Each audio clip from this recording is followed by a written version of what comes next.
নমস্কার, আমি রুমিতা।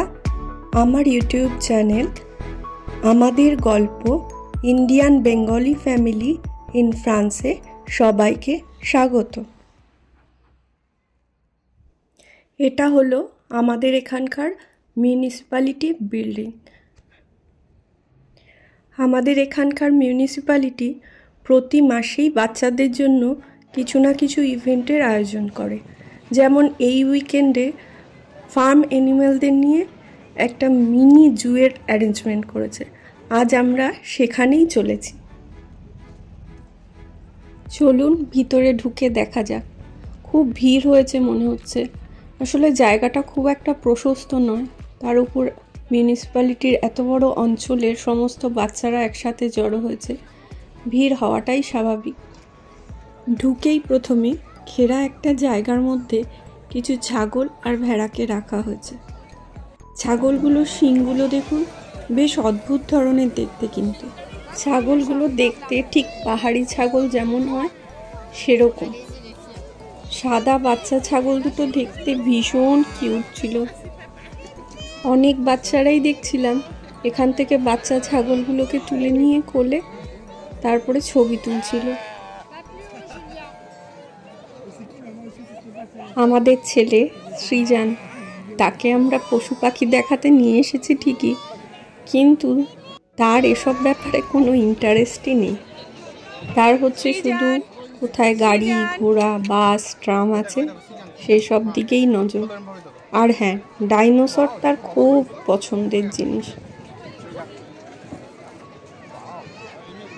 এবার এসেছি মুরগি দেখতে। মুরগি তার খুব পছন্দ হয়েছে, কারণ সে চিকেন খেতে খুব ভালোবাসে। মুরগি দেখেই বলছে চিকেন চিকেন। পাশের ওই ছোট্ট বাচ্চাটিকে দেখুন, কিভাবে খাঁচা আঁকড়ে দাঁড়িয়ে রয়েছে।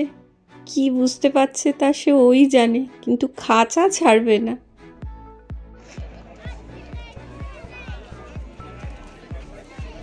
চলুন এবার ইয়াক দেখতে যাব।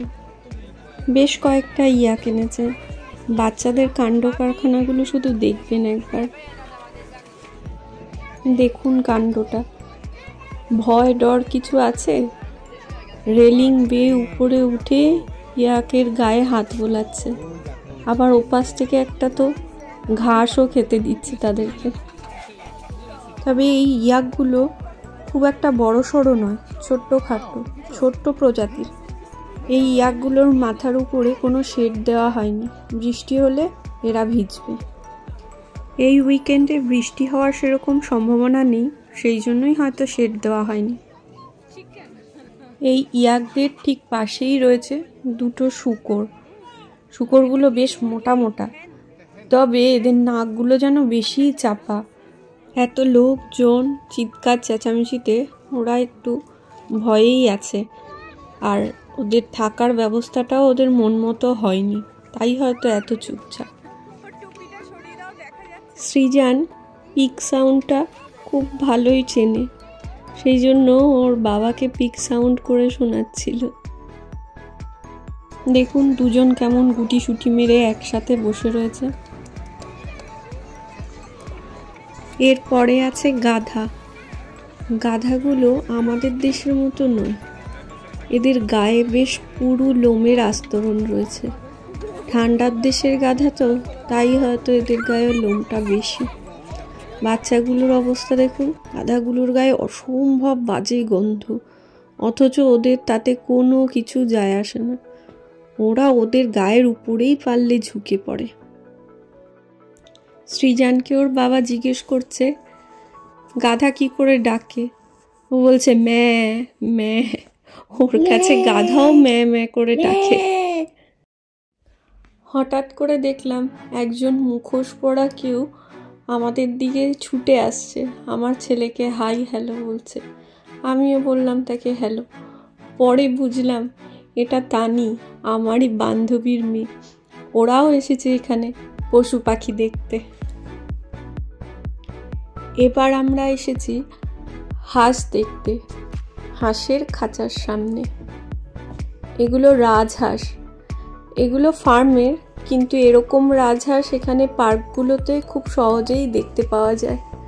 পার্কের যে সমস্ত জলাশয়গুলো আছে তার আশেপাশে এই রাজহাঁস প্রচুর দেখা যায়, সেগুলো বুনো।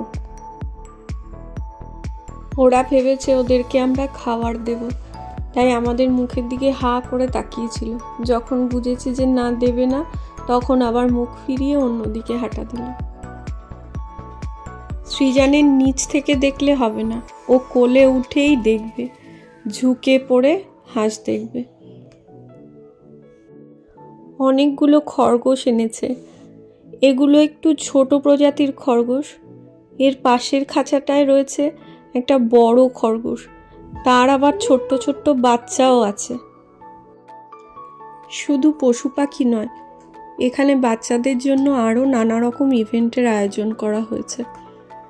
কত রকমের খেলার আয়োজন করা হয়েছে, বাচ্চারা খুব এনজয়ও করেছে সেগুলো। একটা ছোট খাবারের স্টলও বসেছে। আর খাবারের স্টল বসেছে, কিছু খাবো না তা হয়। দাঁড়িয়ে পড়লাম লাইনে। বেশ খানিকক্ষণ লাইনে দাঁড়িয়ে তারপরে চুরস কিনেছি। চুরস এখানকার জিলিপি বলা যেতে পারে, ময়দা দিয়ে ভাজা এক রকমের খাবার। এই যে আমাদের ছোট সদস্য রেউ, সে বেশ এনজয় করে সেই চুরসই খাচ্ছে। এখানে রাখা হয়েছে ফার্মের কিছু যন্ত্রপাতি, তবে এটা শো করার জন্য, কাউকে ঢুকতে দেওয়া হচ্ছিল না। কিন্তু বাচ্চারা কি আর বারণ মানে, হুইল দেখে চলে গেছে গাড়ি চালাতে। এই যে কত কি খেলার আয়োজন করা হয়েছে, বাচ্চারা ধৈর্য ধরে লাইন দিয়ে একটার পর একটা খেলা খেলে চলেছে। এই যে এই একটা পোলো টাইপের খেলা, এটা যে কি খেলছে, বল ছুঁড়ে ছুঁড়ে ওই জুতোর মধ্যে ঢোকাচ্ছে। আমি দাঁড়িয়ে কিছুক্ষণ দেখলাম, তবে বুঝতে পারলাম না। এটা কোনো বাচ্চাকেই দেখলাম না ঠিকমতো খেলে উঠতে পারলো। এইটা দেখতে বেশ মজা লাগছিল।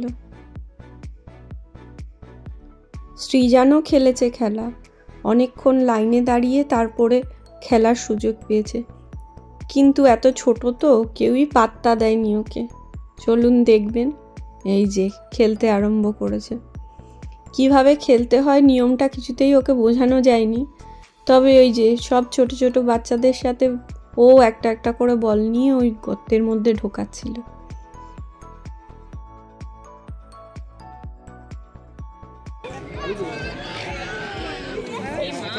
মেরিট টাউন হলের সাইডটাতে কতগুলো স্টল হয়েছিল, তারই একটা থেকে এই মুখোশগুলো বাচ্চাদেরকে দেওয়া হচ্ছিল। একটু বড় যে বাচ্চারা, তারাই এটা ক্যারি করতে পারছিল। তো দেখুন ওরা কি আনন্দ পেয়েছে। আমি যাচ্ছি, আমাকে বলছে ছবি তোলো ছবি তোলো, আমিও একটু ছবি তুললাম ওদের। কেমন সুন্দর একটা টয় ট্রেন বানিয়েছে দেখুন, তার ইঞ্জিন বগি সব ড্রাম দিয়ে তৈরি হয়েছে। কোনোটায় পশুর মুখ, কোনোটা গাড়ি, কোনোটা হেলিকপ্টার, কোনোটা ইঞ্জিন লুক দেওয়া হয়েছে। এদিকটায় দেখতে এসেছিলাম ওই মুখোশগুলো কোথা থেকে দিচ্ছে আর কেমন করে সবাই পড়ছে। বেশ এসে এই টয় ট্রেনটাও দেখে নিলাম। দেখুন কত রকম মুখোশ বানিয়েছে, ভাল্লুক, ষাঁড়, শিয়াল। আর শুধু বাচ্চারাই এই মুখোশগুলো পড়ছে না, বাবা মারাই মনে হয় বেশি পড়ছে। এই যে বাবা মারা খেলছে বাচ্চাদের সাথে মুখোশ পরে। বাচ্চাদেরকে এন্টারটেন করার জন্য এরা অনেক কিছু ভাবে, চিন্তা করে। চলুন ফেরা যাক। এদিকটাতে আমি একাই এসেছিলাম। ছেলে চিকেনের খাঁচা ধরে সে দাঁড়িয়েই আছে, মেয়ে তার বন্ধুকে নিয়ে ঘুরে বেড়াচ্ছে। এবার বাড়ি ফিরবো, বেশ কনকনে ঠান্ডা হাওয়া দিচ্ছে। ওই দেখুন, বললাম না, ফিরে এসে তখনও দেখি সে চিকেনের খাঁচায় দাঁড়িয়ে রয়েছে, সাথে বেশ বান্ধবীও জুটিয়ে নিয়েছে। কিছুতেই সে ফিরবে না, চিকেন নিয়েই ফিরবে হয়তো। যাই হোক, এই ভিডিওটা আপনাদের কেমন লাগলো অবশ্যই কমেন্টস করে জানাবেন। আমাদের জীবনের এই ছোট্ট ছোট্ট গল্পগুলো আপনাদের কেমন লাগছে? যদি ভালো লাগে তাহলে প্লিজ আমাদের পাশে থাকুন। আমার এই চ্যানেলটিকে সাবস্ক্রাইব করে দিন। আজকের গল্প এই পর্যন্তই। দেখা হবে আরেকটি নতুন ভিডিওতে আরেকটি নতুন কিছু গল্প নিয়ে। ততক্ষণ পর্যন্ত সবাই ভালো থাকবেন, সুস্থ থাকবেন, আর প্লিজ আমার চ্যানেলটিকে সাবস্ক্রাইব করবেন। ততক্ষণের জন্য টাটা।